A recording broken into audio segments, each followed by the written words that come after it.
एक तरफ पूरा विश्व कोरोना की मार झेल रहा है तो वहीं दूसरी तरफ अर्थव्यवस्था बिल्कुल लचर स्थिति में पहुंच गई है। वहीं हम भारत की बात करें तो यहाँ पर भी अर्थव्यवस्था का काफ़ी नुकसान हुआ है।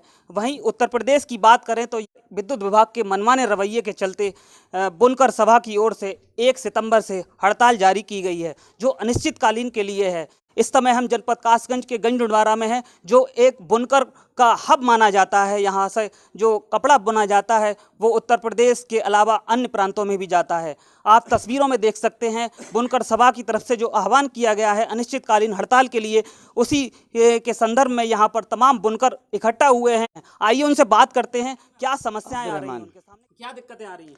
दिक्कत ये है कि ये जो बुनकर समाज है ये बेचारा एक तो कोरोना की मार झेल रहा था और उसके बाद एकदम बिजली विभाग ने एकदम जो है जो हमला इस तरह से बोला है कि किसी के 50,000 किसी के 55,000 के बिल जो है वो दिए और अल्टीमेटम इतना अर्जेंट अल्टीमेटम के साथ कि हम लाइन काट देंगे। उनकी लाइनें जो है काट दी गई ताकि ये रोज़ी रोटी से भी मोहताज हो जाएं। ऐसा लग रहा है कि मतलब कोई पुरानी कोई रंजिश है बिजली विभाग की इन लोगों से जो निकाली जा रही है और इन्हें परेशान किया जा रहा है। जिस तरह से सरकार द्वारा फ्लैट रेट योजना समाप्त की गई है, ये क्या योजना थी? नहीं, ये योजना फ्लैट रेट योजना जो समाप्त की गई है उसके साथ फिक्स जो है चार्जेस थे पहले जो लिए जाते थे इनसे।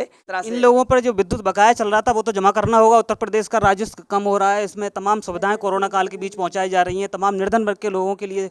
जमा करने में दिक्कत एक साथ जो है पता नहीं बिल का कैलकुलेशन भी समझाई जाए इन्हें वो भी नहीं समझाया जाता कि जेई को खुद आना चाहिए और जेई के उस पर जो नोटिस सर्व करते हैं ये डिस्कनेक्शन के वो जेई के साइन भी होना चाहिए। यहाँ हमारे साथ और भी बुनकर हैं, आइए उनसे बात करते हैं, उनके सामने क्या दिक्कतें आ रही हैं। क्या नाम है आपका? मेरा नाम मोहम्मद नाजिम है। किस तरह की दिक्कतें आ रही हैं कोरोना काल के बीच यहाँ पर? कोरोना काल के बीच हमारे सामने ये दिक्कत आ रही हैं। एक तो सरकार द्वारा जो हमें फ्लैट रेट स्कीम मिल रही थी वो हमारी फ्लैट रेट स्कीम समाप्त कर दी गई है और ऊपर से विद्युत विभाग एवं हथकरघा विभाग दोनों ही हमसे शोषण उत्पीड़न कर रहे हैं। हमसे तमाम नाजायज़ तरीक़ों से कि जो है हमसे बिल अवैध वसूली कर रहे हैं। 2 लाख 5 लाख 10 लाख का बिल निकाल रहे हैं और जब हम कहते हैं कि हमारा बिल इतना कैसे हो गया तो कहते हैं जाइए आप हार्डल जाइए, हार्डल पे जाते हैं तो वहाँ समझौता करिए, तमाम तरह की स्कीमें समझाते हैं और कोई भी बात फाइनल हल नहीं निकाल के देते हैं।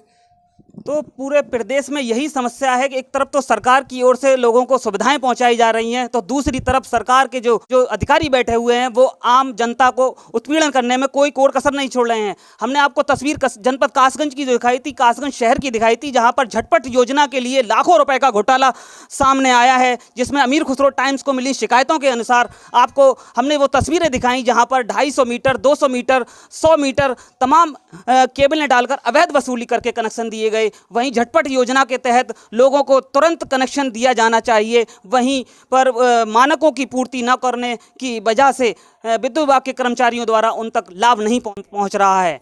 हम इस समय जनपद कासगंज के गंजडवारा में हैं, जहां पर बुनकर इकट्ठा हुए हैं। कोरोना काल के बीच उनका दैनिक जीवन चलाना काफ़ी दिक्कत भरा साबित हो रहा है। इसी बीच यहाँ पर जो तस्वीरों में आप देख रहे हैं मशीनें बंद दिखाई दे रही हैं। यहाँ पर तमाम बुनकर इकट्ठा हुए हैं और उनकी समस्याएं हैं। उन्होंने हड़ताल की हुई है, हाथों में बैनर लिए हुए हैं, पूरे प्रदेश में हड़ताल चल रही है। इसी के साथ साथ हम AKT न्यूज़ पर आपको वो तस्वीरें दिखाएंगे जहाँ पर विद्युत विभाग के अधिकारियों द्वारा लाखों रुपए का घोटाला किया जा रहा है कासगंज शहर के अंदर। हमने वो तस्वीरें आपको दिखाई हैं जहां पर 300 मीटर 250 मीटर 200 मीटर की लाइन डाल करके झटपट कनेक्शन योजना के तहत मानकों की पूर्ति न करने के एवज में लाखों रुपए वसूले गए हैं। जिस संदर्भ में हमें तमाम शिकायतें मिली हैं। तो यही वजह है GDP क्यों ना गिरे, क्योंकि सरकार की जो नीति है उस नीति को अधिकारी समझाने में सफल नहीं हो रहे हैं और आम नागरिक तक वो सुविधाएं नहीं पहुंच पा रही हैं, जिस वजह से ये समस्याएं उत्पन्न हो रही हैं। इसी संदर्भ में यहाँ उत्तर प्रदेश में अनिश्चितकालीन हड़ताल की गई है। बुनकर सभा की ओर से ये अनिश्चितकालीन हड़ताल है। इस सभा में इन्होंने यह भी कहा है कि 15 तारीख तक ये हड़ताल जारी रहेगी। अगर 15 तारीख तक इनकी जो मांगें नहीं मानी गई तो फिर ये और लोकतांत्रिक तरीके से अपनी समस्याओं को सरकार तक पहुंचाएंगे। कैमरामैन शकील अंसारी के साथ मैं अयाज, AKT न्यूज़ के लिए। वापिस करें, वापिस करें, फ्लैट रेट की लड़ाई है, वापिस करें, फ्लैट रेट वापिस करें, फ्लैट रेट में बिल जमा करते थे उसको वापिस करें, वापस करें, किताब से जमा करें, हमारा बिल किताब से जमा करें। मैं क्या नाम है आपका? मेरा मोहम्मद इकबाल नाम है ये जो हड़ताल आपकी बुनकरों की चल रही है, ये क्यों हड़ताल चल रही है, क्या वजह है? जी। इसलिए हड़ताल चल रही है ये कि हम लोग फ्लैट रेट पे बिल जमा करते थे किताब से, अब उन्होंने 20 गुना बिल इसको कर दिया है। हम लोग बहुत मजबूर हैं, काम नहीं कर पा रहे हैं, इसलिए हमने 1 सितंबर से हड़ताल करना शुरू कर दी है और हड़ताल पे हैं हम लोग। जब तक हमारा फ्लैट रेट सही नहीं होगा तब तक हम हड़ताल पे ही रहेंगे। और हमारा जो है, हम लोग गंडनवारा में, कस्बा गंडनवारा जिसका जिला कासिन लगता है, इसमें कम से कम 3000 मजदूर बेकार पड़ा हुआ है। इसकी रोजी रोटी जो है सब छीन ली गई है, सब रोजी रोटी छीन ली गई है। बच्चे परेशान हैं, ये भटकते फिर रहे हैं इधर से उधर, समझे। बुनकर इतना परेशान है जिसका जवाब नहीं। बिजली वाले परेशान करते हैं, लाइनें काट देते हैं बेचारों की। 150-200 रुपये के कारीगर बेचारे परेशान फिर रहे हैं इस समय। उनको रोजी रोटी का जरिया ख़त्म कर दिया है।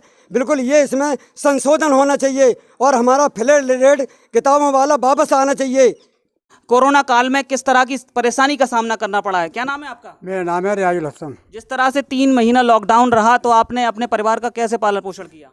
क्या बताएं क्या किया, कभी भूखे रहे, कभी बच्चों को ऐसा ही सुलाया, कभी कुछ किया, कभी कहीं से मांग लिया, इसी तरीके से गुजारा चलता रहा। सरकार ने जो फ्लैट रेट पर हमको बत्ती देती थी, सब्सिडी मिलती थी, वो हमारी ख़त्म कर दी गई, बिना नोटिस दिए, बिना कुछ बताए ख़त्म कर दी गई। और ऊपर कम से कम 20 गुना बिल जो है आने लगा। अब इस तरीके की समस्या से हम लोग जो हैं बहुत परेशान हैं, बच्चे बहुत परेशान हैं, सारे ही मजदूर परेशान हैं। हम अकेले नहीं, पूरे गंडनवारे में जो 3,000 या 3,500 मजदूर हैं वो बहुत बेकार चल रहे हैं इस वक्त और सड़कों पर उतर रहे हैं। क्या करें, सड़कों पर घूम रहे हैं, कोई काम आपका क्या नाम है? भारमिया। आपका क्या नाम है? शेर मोहम्मद अंसारी।